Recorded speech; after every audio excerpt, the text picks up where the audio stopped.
Alright guys, I'm out in the park today. I've got the fare for the weekend. £2 per ride I believe. Bank holiday coming up. A bit of a reflection week because I've been looking at, tonight I'm going to sat finishing off my college work because I want to wrap that up this bank holiday so that it's ready for the 16th of next month to submit it. Well, I'll probably submit it over the weekend, to be fair. I want to get that triggered for the meeting because I think they do a review prior to the end point, and then on the 30th I'll be finishing with a meeting to go over it and say, yes, well done Matt, your presentation's fantastic, way, gold star, here's your certificate. So open by the end of June, that's wrapped up, and I've got my master's degree equivalent, my level 7. Then I've got my MBA starting in September, which is based on the fact if I can get this paperwork in on time. But I'm not in a rush because as soon as that goes in, I know the college is going to go, Matt, you're as £1.5 grand, can you give us some money please for the MBA? But the MBA is going to be more fixated on where I want to be fair. The strategy stuff is stuff I do all day long. It's just part of my role normally. It's just that I didn't have any accreditation for it, so this is why I've done it. A bit of strategic leadership. So now I just need to find a role I can step up in. Because one of the big problems I have is I already earn near 100,000 a year. So it's difficult to find some hop-ups because a lot of the roles they're advertising for that type of work without my surveying and technical knowledge are actually paying less than I get paid. So you end up in this, like, you've got to get a role that for me is probably going to be tied to PFI because about 300 of them have come up to the end, that needs somebody with the technical skills, the strategic ability and the stakeholder engagement to bring it all together. At which point I get one of those roles, that'll be me golden, because they'll be well paid, and each one of these contracts is going to run for probably 2-3 years, recovering the contracts before the end. So we'll see where we end up. I have to admit, I'm also in the mindset of, do I actually want to stay in the industry? Because I'm tired of it. There's too many people in here at the minute that just don't know what they're doing. They're bolshy, rude, lack knowledge, lack experience, lack abilities, and the whole concept is just to be rude and obnoxious in the hope that the reality doesn't cut through, that they have no idea what they're doing. Matt, you don't know what you're talking about. I do, because if you look at the number of PFIs that are in the quagmire of in a very poor state, it's not in the tens, it's in the hundreds. And if you look at the way these things happen, I'll explain. I'll give you a good example from the Carillion days. So Carillion bought this software which is designed for vehicle recovery, and they thought they'd use it for managing engineers, mobile engineers, because they're obviously the same, aren't they? Now here's a trick question: how many drivers drive a recovery truck? The answer's 1. How many cars can a recovery truck recover at once? That's almost a riddle there. 1. So if we've got a building where you've got your weekly fire alarm tests, your emergency light test, you've got some VESDA is very early smoke device activation, I think it is, which is the ones that are in your server room. So it's a separate fire alarm test, right? So you got 2 fire alarm systems, emergency light test, got some light bulbs that need changing from somebody in the help desk raised, and then you got a leak in the gents urinals. So you got 5 jobs How many engineers? Answer: 5 from anywhere in the country. Because the thing with recovery vehicles is it's about availability. So what you'll find is, if you've experienced this, you may be sat in Northampton and they'll say, oh, can you wait 2 hours because the nearest vehicle is, I don't know, what's 2 hours away, Leeds, I don't know. And that's how it works, because it's recovering your vehicle. With this, they was doing it with engineers. Instead of having one engineer in that building with 5 jobs to do for the day, you got 5 engineers all turning up from all over the UK, and outside their regions and everything else. And the weird thing is, the same people that bought the software will blame the engineers. The same engineers, they will tell them they need to do what they're told, whatever their handheld device tells them to do, and then complain, well, didn't you realise when it told you to drive to Edinburgh from Leeds at 4:30 in the afternoon when you finish at 5 o'clock, that you shouldn't be doing that? No, because that's your system. That system was costing them somewhere between, I think, £30,000 and £100,000 a month in excessive use of engineers. Now, those are the sort of people that get promoted. Those are the sort of people that don't get fired, they get moved on. Because what happens is they suddenly realise this didn't work.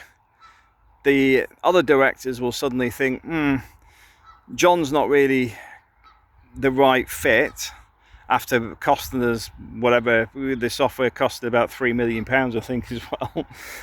We'll move John on. So John goes on to a next role, not with he was crap at his last job and messed it all up and didn't have a clue what he was purchasing.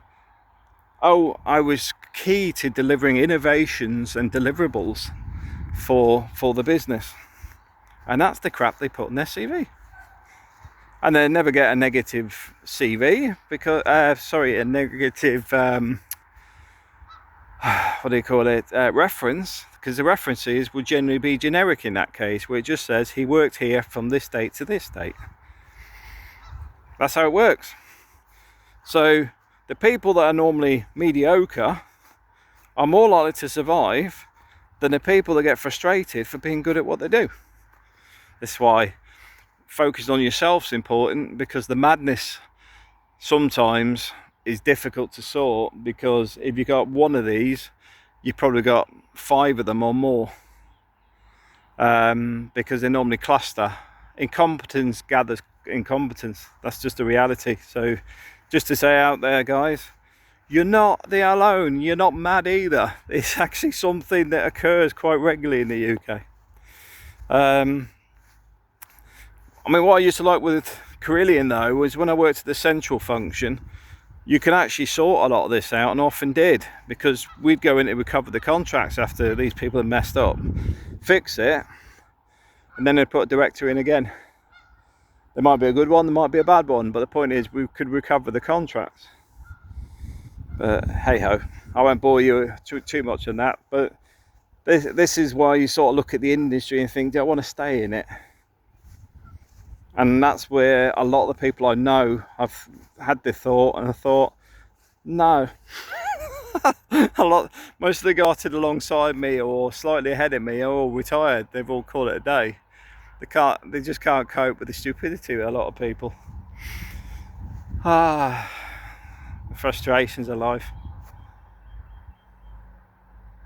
But one of the things I want to say, though, guys, is you just got to laugh through it all. You know, because it doesn't really matter. Everything's temporary. So even you get like a bad boss or a job you hate, it's temporary. Just start looking for another job. You know, you just carry on with what you're doing. Just look for another role, look for something else to do, and just carry on regardless. I had a friend call us today because he's going through something at the minute, and he's already been made redundant anyway. But he's getting a load of grief off his boss because his boss needs to produce stuff for Friday. And as he said, well, to be fair, no point yelling at me about it. A, it's your stuff. B, I only work working hours, so no, I'm not working after 5 o'clock today to sort your mess out for tomorrow. Do it yourself. The guy's ranting and complaining and all frustrated that he can't get this guy to do any work for him because he's already getting made redundant anyway. But worse than that, you're yelling at him for something you haven't done. The audacity of some of these people, the arrogance. So I'm kicking flower heads off if he wants. This is basically that's what I'm doing, just kicking the flower heads. They've already sent their spores off, so just kicking the dead flowers. But yeah, I mean, for me, the fitness journey is still going on. I'm now in the 13s, the 113s, which is good. I'm still heading downwards. That gets me onto the calorie counting. This is why I'm sort of walking around a little bit, because on my phone, let's have a quick. See, I get these. That's my arm. You see on the top there, it says I've done over 1,000 calories now. Whoop. Yeah. On the top there. That's the key one for me. The steps I've already done by the looks of it, I think. Oh, nearly there. See, the green one, when it gets round to the bottom there, which to be fair, from here to the house, that'll probably do that. That's 17,000 steps. And the whole point of getting 1,000 calories a day minimum is that some people tell you about calorie counting, but they're telling you in the wrong way, because they're talking about if you eat 2 slices of cake, that's X calories. So as long as you don't eat anything, you're all right. That's not how to use calorie counting. The idea for me is quite simple. If I decided to eat cake and it's 450 calories a slice, I will burn 1,450 calories today, because I will delete that. So my view is it becomes a pressure point to say, do you want to exercise extra today? And then you think, not really. And they go, okay, don't eat the cake then. See, that's one thing. But the other thing is dietary, eating a lot of this crap, it's just in your body. I mean, if you ask me what I had today, for my meal today was I had two pieces of lamb steaks. And that's it. Because that's enough for me. 2 lamb steaks with all the fatty bits on it as well. No vegetables, nothing, just the lamb steaks. A bit more of a carnivore diet today.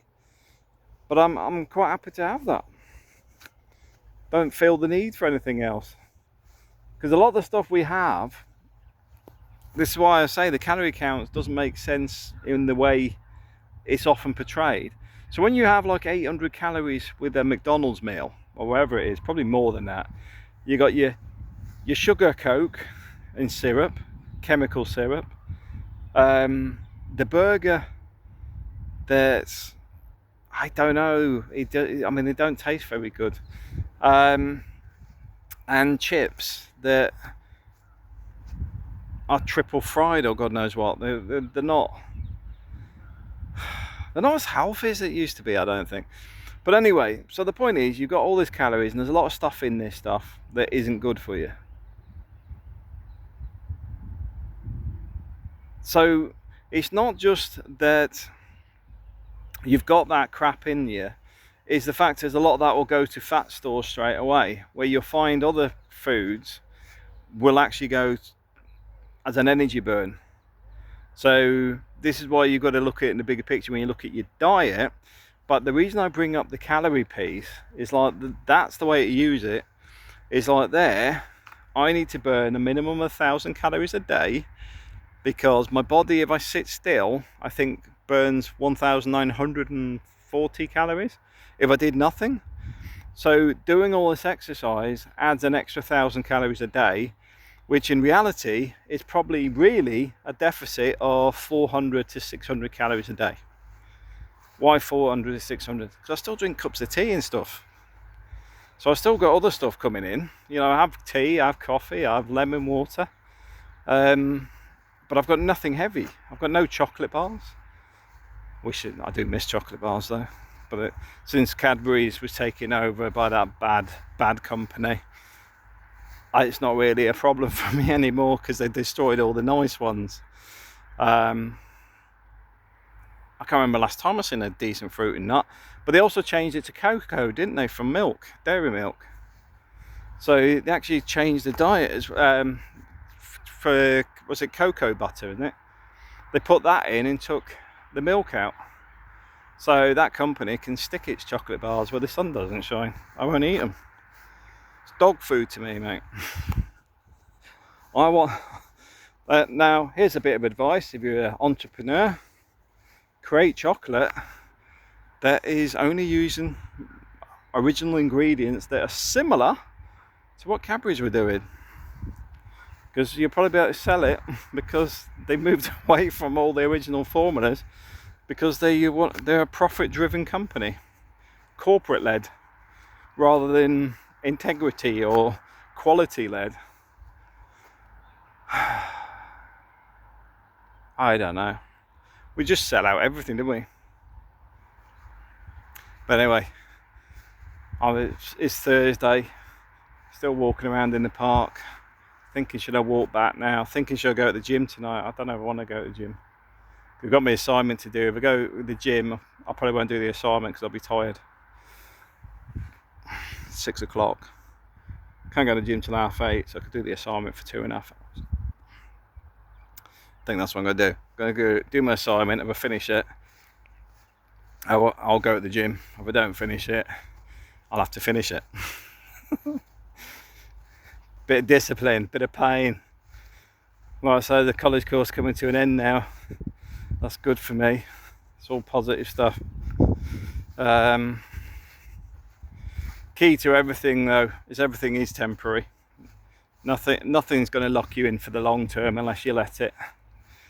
And I'm saying this to guys and girls, even abusive relationship. Plot your exit and get out of there. If you're in a job you hate, plot your exit and get out of there. Want to travel? Plan, get a budget, get organised and go and bloody do it. Because one of the things that I was thinking about last night, bizarrely, is how much my life's changed by coming back to all this. The Philippines, sometimes we had lots of money and sometimes we didn't have a lot of money. But the reality is, we were happy all the time and we were always together. We're still very happy, but the fact is I'm spending a lot of time away from home, so I'm looking at how I can change that. Because my kids are getting older, I want to spend more time with them. Same with my wife. So you got to think, you got to get in the mindset of doing stuff, making it happen. At least start framing things to think about how to make the changes you need. Because you don't do it now, you probably never do it. I got this originally when we went down the route of getting a mortgage, because I knew this was going to be painful. COVID didn't do me any favours, I tell you. But we live and learn. Mortgage is nearly gone. Can start planning to do something next. There's more to life. It's a bit like, you know, when people keep talking about the pensions, you know, the state pension. They know about increasing the years and whatever. Well, if you're talking about the 70s, my dad had worked his entire life as well as served in the army. He died before his 70th birthday.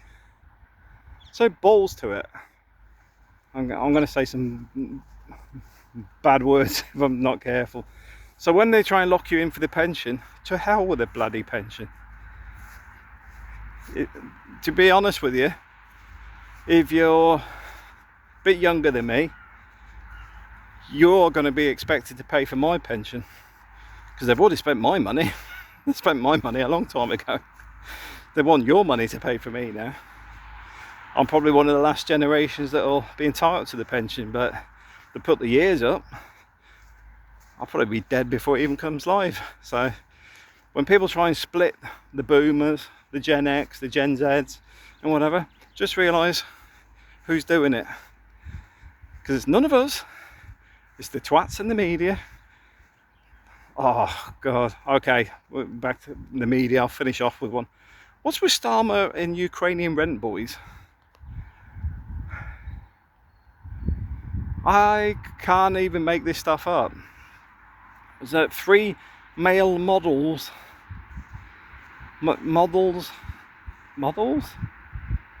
actors, but I believe at least one of them offers certain services that would be more aligned with rent boy escort services. Now don't get me wrong, isn't prostitution illegal in the UK? I'm just thinking back to years ago, what you would get with an MP or something, he'd get caught with a scandal with his mistress or something, and everyone would be shouting for his resignation. Starmer's got a gang of Eastern European, because one of them, at least one of them's Ukrainian, I think one of them's Romanian or whatever, rent boys, from what I think is going on. You couldn't make this stuff up. And they firebombed his, 2 of his houses and their car.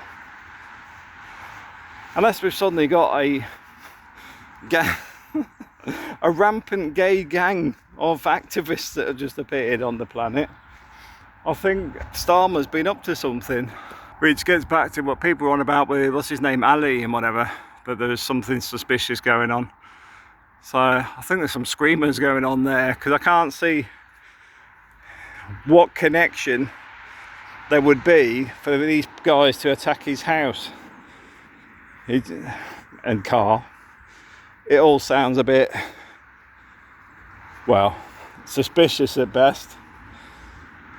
A comedy sketch at worst, I suppose.